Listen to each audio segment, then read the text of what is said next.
Native Cincinnatian's taste for adventure took him to the deep depths of the sea, where he actually struck gold. Moeller High School grad Brent Brisben and his team found more than $4 million in treasures, $4.5 million to be exact.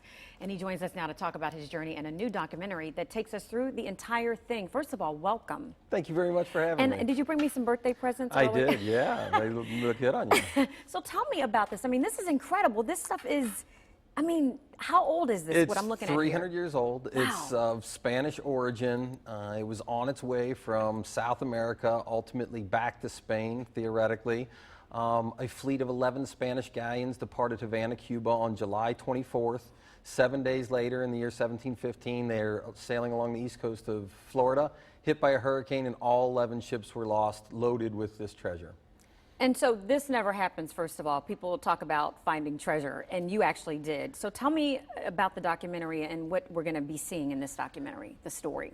It's a really interesting show. It chronicles everything from what was going on in the world 300 years ago when these ships set sail. It talks a little bit about what the survivors went through on the beaches, and then it comes through to modern times, and it shows how these wrecks were first discovered in the late 50s and early 60s, and takes us right up through last year, which was the 300th anniversary when we found all that gold that you mentioned earlier. So tell me about the treasure, where it was coming from and where it was going to and why. It was assembled in many different ports in South America. The coin you hold right there was made in Lima, Peru. Wow. Some of the coins come from Bogota, Colombia, Mexico City.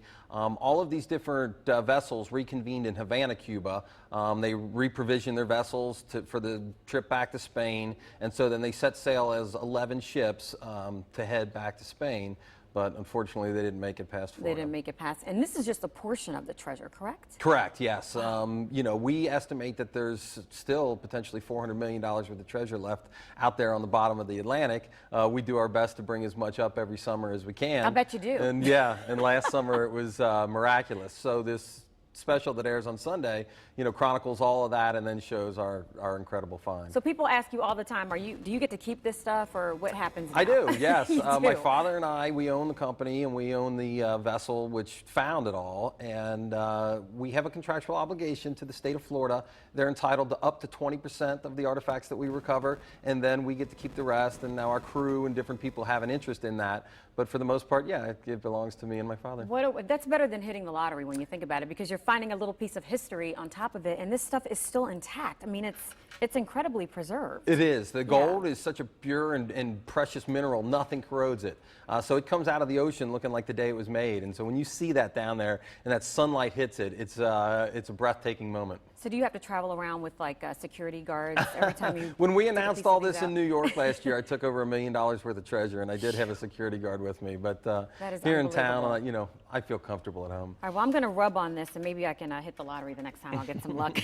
Anyway, thank you so much for joining us. And of course, the Lost Treasure Fleet will actually air right here on 9 on Your Side on Sunday, August 14th at 5 o'clock. Very excited to see this documentary. Thanks for having me. Very exciting. Thank you so much for joining us. Nice to see you. All right, folks, we'll be right back.